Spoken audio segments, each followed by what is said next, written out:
مسیح یسوع کے بابرکت نام میں ناظرین آپ کی سلامتی ہو۔ ہمیشہ کی طرح آپ کی خدمت میں اور پاسٹر شفیق کمل حاضر ہیں پروگرام حتمی سچائی کے ساتھ۔ ہم پاسٹر شفیق کمل کو اپنے پروگرام میں ویلکم کرتے ہیں۔ پاس صاحب، ہم اپنے پروگرام میں آپ کو ویلکم کرتے ہیں۔ شکریہ۔ اور ناظرین، ہمارے آج کے پروگرام کا موضوع ہے کیا مسیح یسوع قانون شکن انسان تھے، اور اسی سلسلے میں آج سارے سوالات جو ہے وہ ترتیب دیے گئے ہیں، تو ہم چلتے ہیں اپنے پروگرام کی طرف۔ پاس صاحب، میرا آج کا پہلا سوال ہے، اور پہلا سوال یہ ہے کہ جب یوسف کی منگنی مریم سے ہوئی تھی اور ابھی ان کا نکاح بھی نہیں ہوا تھا، تو پھر اس نے طلاق دینے کا کیسے سوچ لیا؟ حالانکہ ایک عام بات ہے کہ طلاق اس وقت دی جاتی ہے جب کسی کی شادی ہوئی ہوتی ہے، شادی کے بعد طلاق ہوتی ہے۔ شکریہ۔ آپ کا ٹاپک آج کا یہ ہے کہ کیا مسیح یسوع ایک قانون شکن انسان تھے؟ جی، تو میں اس کا جواب دینا چاہتا ہوں کہ ہرگز نہیں۔ مسیح یسوع تو ایک ایسی شخصیت ہے جنہوں نے قوانین بنائے، اور نہ صرف اس زمینی خدمت پہ بلکہ اول سے آخر تک اور ازل سے ابد تک وہ قانون کی پاسداری کرتے رہیں گے۔ ٹھیک۔ آپ نے جو یوسف کے متعلق بھی سوال پوچھا، تو شاید آپ کا اشارہ یہی ہے کہ آج بائبل میں جو بھی جہاں جہاں قانون شکنی نظر آئی ہے، یوسف بھی اس کا مرتکب ہوا۔ ہاں، آپ اس کی طرف انگلی اٹھائیں۔ یوسف نے بھی کوئی قانون شکنی نہیں کی، اور یہ جو آپ نے سوال پوچھا کہ ابھی اس کی یوسف کی منگنی ہوئی تھی تو اس نے کہا میں طلاق دیتا ہوں، تو طلاق کا تو سوال ہی پیدا نہیں ہوتا۔ آج کل دنیا گلوبل ولیج، جی، اور اس میں بے شمار قومیں آباد ہیں، لیکن آپ کو یہ یاد رہنا چاہیے کہ ہر قوم کا کلچر مختلف ہے۔ جی، ہم کوشش نہیں کرتے کہ کسی دوسرے کلچر کو سمجھ سکیں۔ ٹھیک۔ بدقسمتی ہماری یہ ہے کہ جب ہم لینگویج کا ترجمہ کرتے ہیں تو ساتھ کلچر کا ترجمہ تو ہوتا نہیں ہے، اس لیے ہمیں بہت ساری غلط فہمیاں ہوتی ہیں۔ ٹھیک۔ میں جب سیمنری میں پڑھاتا ہوں تو میں اسٹوڈنٹ کو اکثر ایک مثال دیا کرتا ہوں کہ اگر آپ کسی انگریز کو یہ بات سمجھائیں، وارث شاہ کا ایک مکالمہ ہے کہ کئی دو لنگے دیا جو مکان ہوئی، تو اس کا آپ انگریزی میں ترجمہ کر کے اس کو بتائیں، بہت مشکل ہے، آپ نہیں سمجھا سکیں گے۔ ٹھیک۔ کیونکہ اس میں کلچر انوالو ہے، اور کچھ چیزیں ہمارے کلچر کے اندر جو ہیں وہ انگریز کے کلچر میں نہیں ہیں۔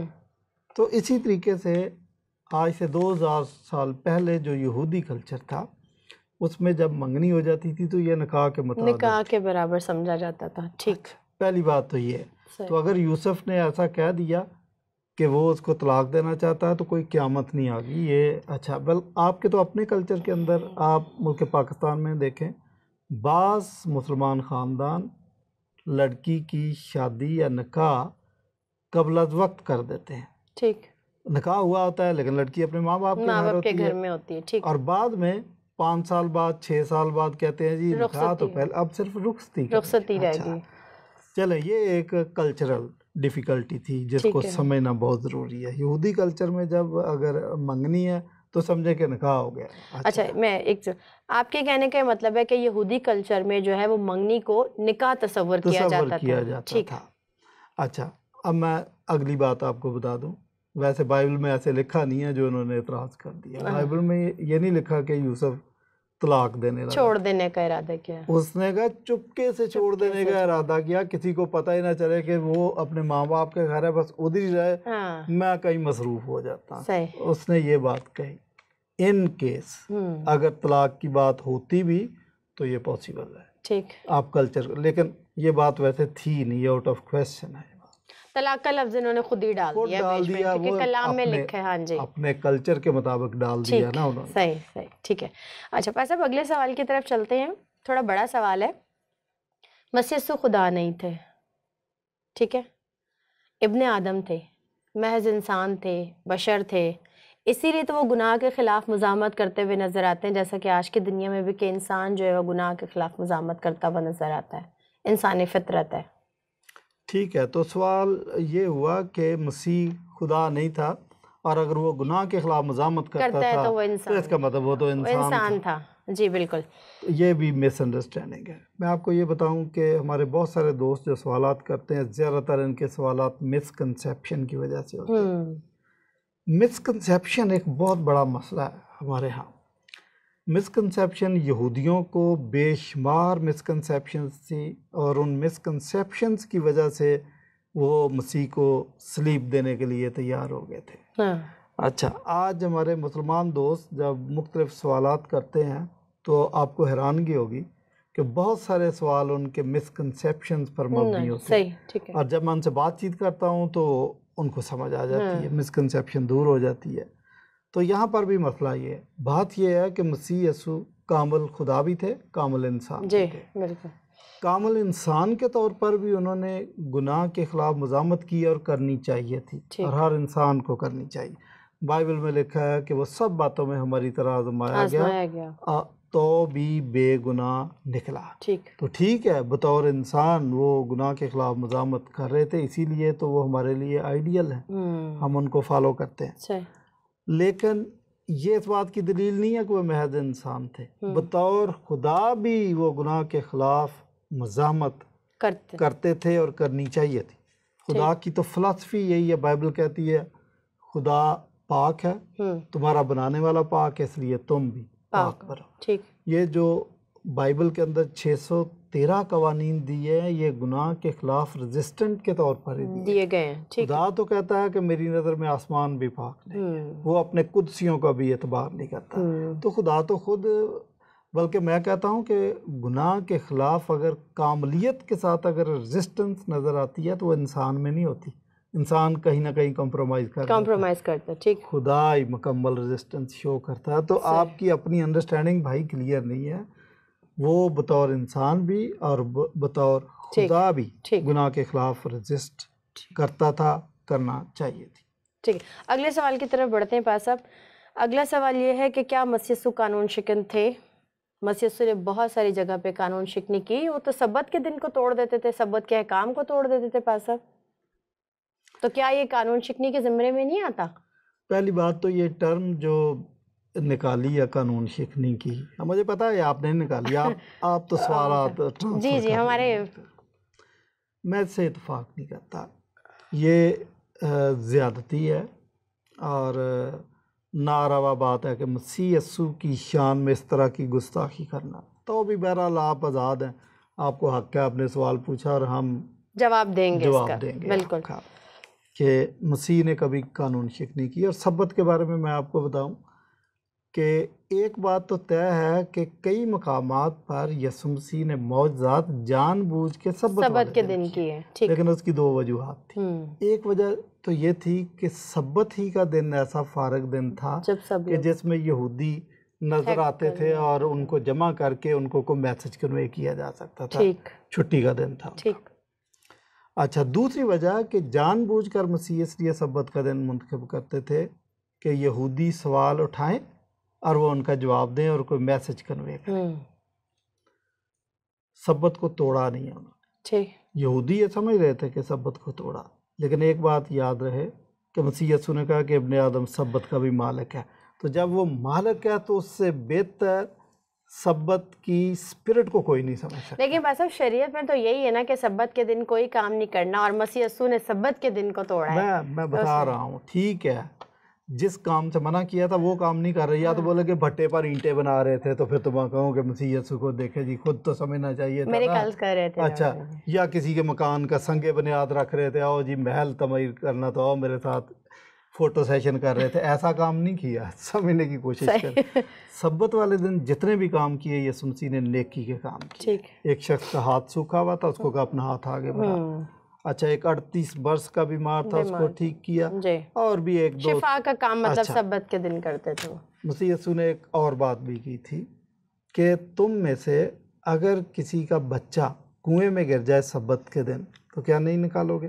اولڈ ٹیسٹامنٹ میں. اچھا، پھر خود یہودی سبت کو بہت مانتے تھے، لیکن یہ بھی شریعت کا حکم تھا کہ 8ویں دن بچے کا ختنہ کرنا.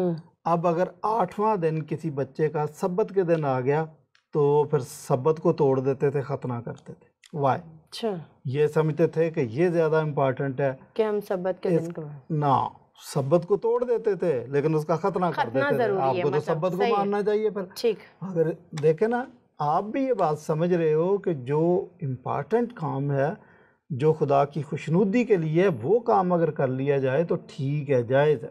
ٹھیک۔ ابھی بھی میں آپ سے بھی پوچھتا ہوں کہ کیا آپ کا بچہ کنویں میں گر جائے تو آپ کہیں نہیں جی سبت ہے، میں تو نہیں اس کو نکالوں گا، کل نکال لیں گے، ایک دن پڑا رہے کچھ نہیں، آپ نہیں ایسا کریں گے، آپ نکال لیں گے؟ بالکل ہاں، نہیں کریں گے۔ اچھا، تو مسیح یسوع نے جو بات ان کو سمجھانے کی کوشش کی وہ یہ تھی کہ نیکی کا کام سبت کے دن کیا جا سکتا ہے، یہ روا ہے، امپارٹنٹ کام، اور وہ نیکی کا کام ہے اور خدا کی خوشنودی کا ہے اور مخلوق خدا کی بھلائی کا کام ہے، کر دینا چاہیے، یہ ہے۔ ٹھیک ٹھیک۔ بس اب اگلے سوال کی طرف چلتے ہیں۔ مسیح یسوع نے نہ صرف قانون شکنی کی بلکہ اس نے تو کفر کا بھی ارتکاب کیا، یہاں تک کہ وہ اپنے آپ کو خدا کا بیٹا بناتا ہے، خدا کے برابر ٹھہراتا ہے، تو یہ تو بہت بڑی بات ہے پاس صاحب۔ اب آپ نے آج میرا خیال آپ کی تان اسی بات پہ ٹوٹے گی کہ مسیح یسوع، آج مسیح یسوع کس کے لے کے بات کی جا رہی ہے نا، قانون مسیح شکنی یسوع کو نے لے کے۔ قانون شکنی کی، لیکن میرا چیلنج ہے سننے والوں کو، ناظرین کو، کہ آپ اس پہ 10 پروگرام کر لیں لیکن آپ مسیح کو قانون شکن ثابت نہیں کر سکیں گے۔ اور یہ میں تو ایک ادنا سا خادم ہوں جو جواب دے رہا ہوں، اگر روز عدالت آپ مسیح یسوع کے سامنے ایسی باتیں کریں گے تو آپ کے دانت کھٹے ہو جائیں گے، تو اس لیے سوچ سمجھ کے آپ اعتراض کیا جائے کس ہستی پر آپ اعتراض کر رہے ہیں۔ کفر کا ارتکاب یسوع مسیح نے کہیں نہیں کیا۔ ہاں، انسانی تاریخ یہ ہے کہ کوئی انسان اگر خدائی دعویٰ کرتا ہے تو اس کو وہ سنسار کر دیتے ہیں یا صلیب چڑھا دیتے ہیں۔ مسلمانوں نے یوسف علاج کو صلیب چڑھا دیا تھا جس نے کہا انا الحق، تو یہودی بھی یہی کرتے تھے کہ سنسار کر دیتے تھے۔ ٹھیک۔ لیکن یہاں پہ تھوڑا فرق ہے، آپ مسیح یسوع کو پہچاننے کی کوشش کریں کہ وہ ہیں کون۔ وہ خدا تھے، بنفس نفیس خدا تھے، یہ یاد رکھیے، انسان بن کے دنیا میں آگے تھے، اور اگر اپنا وہ تعارف یہ کروا دیتے کہ اس سے پیشتر کے ابراہیم تھا میں ہوں، تو اس کا مطلب وہ اپنے خدائی دعوے کا تعارف کروا رہے تھے کہ آپ کو سمجھنا چاہیے کہ میں ہوں کون، اور یہ بات یہودیوں کو سمجھ نہیں آ رہی تھی۔ یہودی ان کی جتنی نظر تھی اتنی دور کی نظر ٹھیک نہیں تھی، اتنا ہی دیکھ سکتے تھے کہ یہ یوسف کا بیٹا، اس کی بہنوں کی شادی ہوئی ہے، مریم کا بیٹا، اس سے زیادہ نہیں سمجھ سکتے تھے، تو اس لیے وہاں پر بھی انہوں نے اس کو سنسار کرنے کی کوشش کی۔ جب مسیح یسوع نے کہا کہ بیٹا تیرے گناہ معاف ہوئے، آپ کو یاد ہے مفلوج کو کہا، تو وہاں پہ بھی اعتراض کیا، انسان کو تو گناہ معاف کرنے کا اختیار نہیں ہے۔ یہ بات ان کی ٹھیک تھی، لیکن جو بات وہ سمجھ نہیں رہے تھے، جو مسکنسیپشن تھی وہ یہ تھی کہ ان کو سمجھ نہیں آ رہی تھی کہ یہ خدا ہے، انسان بن کے آیا ہوا، یہ گناہ معاف کر سکتا ہے، یہ بات ان کو سمجھ نہیں آ رہی تھی۔ تو لہذا انہوں نے یہ بھی کہا کہ جب یہ خدا کے برابر اپنے آپ کو ٹھہراتا ہے تو دیکھیں نا پھر تو خدا ہی ہو گیا، تو یہ کفریہ کلمات ہے۔ یوحنا کی انجیل میں یہ بات لکھی ہے کہ جس طرح باپ اپنے آپ میں زندگی رکھتا ہے اسی طرح بیٹا بھی اپنے آپ میں زندگی رکھتا ہے۔ انگریزی میں بڑا خوبصورت لفظ ہے کہ باپ سیلف ایگزسٹنٹ ہے اور بیٹا بھی سیلف ایگزسٹنٹ ہے، یعنی دونوں نے زندگی کسی سے مستعار نہیں لی۔ مرغی کا بچہ پیدا ہوتا ہے اس کو ایک انڈے کی ضرورت ہے، انسان کا بچہ پیدا ہوتا ہے تو اس کو ماں اور باپ کی ضرورت ہے۔ کوئی بھی پودا جب بڑھتا ہے نشو و نما پاتا ہے تو ایک بیج کی وجہ سے، لیکن مسیح یسوع اپنے آپ میں زندگی رکھتا تھا، سیلف ایگزسٹنٹ، کسی سے زندگی نہیں لی، تو وہ خود خدا تھے۔ لہٰذا انہوں نے اگر خدائی دعویٰ کر دیا، وہ پانیوں پر بھی چلتے تھے، وہ لوگوں کے گناہ معاف کر دیتے تھے، خدائی دعویٰ کر دیا، اچھا لوگوں کو آنکھیں دے دیتے تھے، جنم کے اندھوں کو آنکھیں دے دیتے تھے، کوڑیوں کو شفا دے دیتے تھے۔ اگر انہوں نے خدائی دعویٰ کر دیا تو عین اپنی شخصیت اور اتھارٹی کے مطابق کیا، تو یہ کفر کا ارتکاب ان کے پاس اختیار تھا انسان۔ جی، نہ یہ قانون شکنی کی مثال ہے اور نہ یہ کفر کا ارتکاب ہے، یہ ان کا خدائی ذات کا تعارف تھا۔ ٹھیک۔ اچھا بس اب بات کرتے ہیں زناکار عورت کی جو عین فعل کے وقت پکڑی گئی تھی، ٹھیک ہے؟ اب زناکار عورت کو اس کے رجم کی سزا نہ دی، یہ بھی تو قانون شکنی ہے نا، جبکہ اس پہ سزا لاگو ہوتی تھی شریعت کے اعتبار سے۔ آپ موقع محل کو سمجھنے کی کوشش کریں۔ اگر آپ موسیٰ کے زمانے میں کھڑے ہوتے تو آپ کی بات بالکل درست تھی۔ آپ جس زمانے کی بات کر رہے ہیں اس وقت خدا زمین پہ آیا ہوا ہے، ٹھیک، تو یہاں پر سچویشن بالکل فرق ہے۔ فضل کا دور تو خیر ہمیشہ سے ہی ہے، لیکن مسیح یسوع نے ایک نئی تاریخ مرتب کر دی تھی۔ ٹھیک، اچھا، اس عورت کو پکڑ کے لائے ہیں جی یہ زناکار ہے اور تو اس پر کیا فتویٰ صادر کرتا ہے۔ پہلی بات تو ہر معاشرے کی آپ یاد رکھیے گا جو ان کی نااہلی یا خود قانون شکنی کا ارتکاب ان میں پایا جاتا ہے، یہ معاشرے جو ہیں یہ مرد کنٹرول کرتے ہیں، عورت کی کوئی سے نہیں ہوتی ہے، مین ڈومینیٹڈ معاشرہ، میل ڈومینیٹڈ معاشرے ہوتے ہیں۔ آپ خوش قسمت ہے کہ آپ 21ویں صدی میں، آج کل صورتحال فرق ہے، شاید آپ اس سچویشن کو سمجھ بھی نہ سکیں، لیکن آج سے 2000 پیچھے چلے جائیں تو یہ تصور بھی نہیں تھا، عورتیں ایک مال کے برابر سمجھی جاتی تھی۔ ٹھیک، اچھا، آپ یہ دیکھیں کہ پھر اگر زنا کی سزا ہے تو زنا وہ کس کے ساتھ کر رہی تھی؟ کوئی مرد تھا، وہ کدھر ہے؟ وہ بھاگ گیا، عورت کو پکڑ رہے، آپ عورت کو پہلی تو آپ قانون شکنی یہ کر رہے ہو کہ مرد کدھر ہے؟ بھائی دونوں کو پکڑ کے لاؤ، انہوں نے کیا ہے۔ جی، شریعت میں یہ تھا کہ زانی اور زانیہ دونوں کو سزا دی جائے۔ جی میں آپ کو بتاؤں کہ ملک پاکستان کے اندر بھی یہ قانون نافذ ہوا تو ہوا کیا، ہزاروں سینکڑوں کی تعداد میں مرد چھوڑ دیے گئے، عورتیں جیل۔ یہ آپ کا اشارہ کاروکاری کی طرف ہے؟ نو، اچھا، زنا کے کیسز میں بے شمار کیسز میں پھر ججوں نے اس پہ سمجھایا کہ بھائی یہ غلط ہو رہا ہے، مرد چھوڑ دیے، عورتیں ساری جیل۔ تو آپ ان کی حرکت دیکھیں کہ عورت کو پکڑ کے لے آئے، زنا تو 2 آدمی کرتے ہیں نا، اس کے لیے میل اور فیمیل دونوں ہی تھے، تو کیا میل مرتکب نہیں تھا؟ اس کو یا تو چھوڑ دیا یا وہ بھاگ گیا، تو اب عورت مظلوم ہے یا کمزور ہے، اس کو پکڑ کے آپ لے آئے، تو پہلی تو قانون شکنی آپ نے کر دی، چاہے جائے کہ آپ مسیح یسوع پہ الزام لگائے کہ وہ قانون شکن تھے۔ اچھا، دونوں کو لانا چاہیے تھا، دونوں کو سزا دینی چاہیے، اور مسیح یسوع نے قانون شکنی نہیں کی، نہ اس نے مسیح یسوع نے شریعت کی مخالفت کی۔ مسیح یسوع نے منع نہیں کیا کہ بھئی اگر زنا کا ارتکاب ہے تو ان کو سزا نہ دی جائے، آ جائیں، لیکن پہلا پتھر کون مارے گا؟ جو جس نے خود زنا نہیں کیا، جو گنہگار نہ ہو۔ تو اگر آپ جیزس فلم دیکھیں یا king of the kings film دیکھیں تو آپ کو اس میں نظر آئے گا کہ کچھ لوگ پتھر پکڑ کے آگے آئے۔ اچھا، لیکن جو بھی بندہ پتھر پکڑ کے آتا تھا، مسیح یسوع اس کا گناہ زمین پہ لکھتے جاتے تھے۔ جیسے ہی اس کا گناہ لکھ دیا، اس کو آئینہ نظر آیا تو وہ اپنا پتھر گر گیا اور وہ واپس چلا گیا، اور دیکھتے دیکھتے ایک بندہ بھی نہیں رہا، سب واپس چلے گئے۔ تو مسیح یسوع نے قانون شکنی نہیں کی، اس نے تو کہا مارو پتھر پہ، لیکن میں خدا ہوں، زمین پہ آیا ہوں، میرا کام کامل انصاف کرنا ہے۔ پتھر وہ مارے جو خود بھی بے گناہ۔ اب کہاں سے آپ لاؤ گے؟ کہاں سے لاؤ گے؟ تو اتنی بڑی بھیڑ میں کوئی بھی نہیں تھا۔ ٹھیک ہے، تو پھر مسیح یسوع نے اس کو کہا کہ میں ابھی تجھ پر کوئی الزام نہیں لگاتا، لیکن آئندہ کبھی گناہ نہیں کرنا۔ تو یہ نہیں کہا کہ ابھی میں آپ کو لائسنس دے رہا ہوں کہ دیکھو ابھی بھی میں نے چھڑایا، آئندہ بھی فکر نہیں کرنا، میں چھڑاؤں گا، میں آ جاؤں گا، آپ یہ میرا نمبر رکھ لو، کوئی مسئلہ ہو میں آپ کے ساتھ ہوں۔ بلکہ یاد رہے کہ اس کو کیا کہا، آئندہ کبھی گناہ نہ کرنا۔ تو نینوا اسی طرح جہاں کہیں بھی ایک گناہ نظر آیا، نبیوں نے، انبیاء کرام نے توبہ کی تلقین کی ہے اور کہا گناہ سے منع کی ہے۔ ٹھیک ہے، تو قانون شکنی نہیں کی بلکہ قانون کو رائج کیا۔ ٹھیک، ہاں جی۔ اچھا ابا صاحب، اگلے سوال کی طرف چلتے ہیں جو اسی سے مطابقت رکھتا ہے کہ اس زناکار عورت کو مسیح یسوع کے پاس کیوں لایا گیا، جبکہ سنہیڈرن میں اس کو لے جایا جانا تھا، جو کہ سنہیڈرن یہودی کونسل جو ہے وہ سپریم کورٹ کے مترادف تھی، جہاں قتل کے مقدمات، خون کے مقدمات جاتے تھے۔ تو اس عورت کا مقدمہ بھی آپ کے خیال میں وہاں نہیں جانا چاہیے تھا؟ مسیح یسوع کے پاس کیوں لائے اس کو؟ کوئی خاص وجہ تھی؟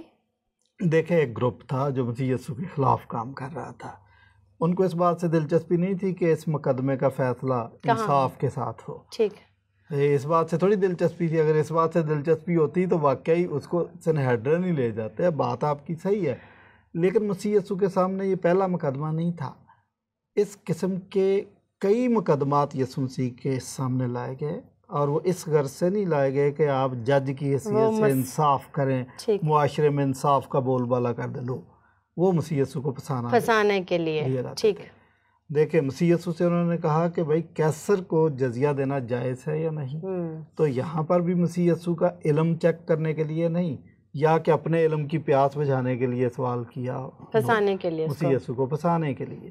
مسیح یسوع سے ایک گروپ نے سوال پوچھا کہ ایک عورت ہے، وہ شادی کرتی ہے، اس کا ہسبینڈ مر جاتا ہے، وہ اس کے دوسرے بھائی سے شادی کر لیتی ہے، وہ بھی مر جاتا ہے، باری باری 7 بھائیوں سے شادی کر لیتی ہے۔ سرکار آپ ہمیں یہ بتائیں کہ قیامت کے دن وہ بیوی کس کی ہوگی؟ یہاں پر بھی تھیولوجیکل مسئلہ سلجھانے کے لیے نہیں آئے تھے، مسیح یسوع کو پھنسانے کے لیے سوال کیا تھا۔ تو یہاں پر بھی جو اس عورت کو لے کے آگے تو مسیح یسوع کو پھنسانے کا مسئلہ تھا۔ اگر واقعی وہ انصاف طلبی کے لیے آئے ہوتے تو سنہیڈرین نہیں جانا چاہیے تھا۔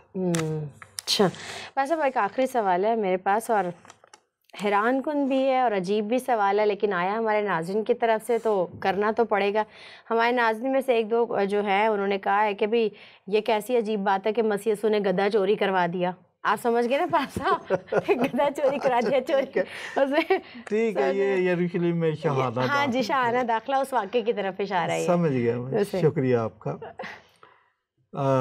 دیکھیں، سوال پوچھنے کے لیے بھی ویسے تھوڑی بہت تہذیب کے دائرے، تہذیب اور عقل کی ضرورت ہوتی ہے۔ آپ نے پوچھا تو ہم تو بیٹھے ہیں جواب دینے کے لیے۔ اس ٹیکسٹ کو پورا آپ پڑھیں تو آپ کو کہانی سمجھ آئے گی۔ مسیح یسوع نے کہا کہ جاؤ وہاں سے ایک درخت کے ساتھ گدھا بندھا ہوگا، اس کو کھول کے لے آنا۔ ایک اور بات بھی کہی تھی کہ جب آپ گدھا کھولو گے تو نیچرل بات ہے، بھئی آپ چوری کر رہے ہو تو مالک پوچھے گا بھئی او بھئی کیا ہو گیا، یہ میرا گدھا، وہ پوچھیں گے تو ان کو کہنا مالک کو اس کی ضرورت ہے۔ اور سچ مچ جب انہوں نے وہ گدھا کھولا تو کسی نے پوچھا ہاں بھئی کیا یہ کیا حرکت ہے، انہوں نے کہا جی مالک کا حکم اور مالک کو اس کی ضرورت ہے۔ اس کے بعد وہ بندہ نہیں بولا۔ تو یہاں سے پوری کہانی اگر آپ سمجھنا چاہیں تو مسیح یسوع اس کائنات کے خالق اور مالک، بالکل صحیح، ہاں، اس کائنات کا ہر ایک ذرہ مسیح یسوع کے لیے ہے، اس کی ملکیت ہے۔ تو مالک اگر کوئی چیز مانگتا ہے تو یہ چوری نہیں ہے۔ مجھے ایک مقدمہ یاد آ گیا، میرے جاننے والے تھے، ان کا گھر تھا، کوئی ریٹائرڈ فوجی تھا اس میں، تو وہ نہ کرایہ دیتا تھا، نہ ان کو گھر میں گھسنے دیتا تھا، نہ مکان خالی کرتا تھا۔ تو یہ 8-10 لوگ گئے، انہوں نے اس کا سامان اٹھا کے باہر پھینک دیا، اس نے پولیس کو کال کی۔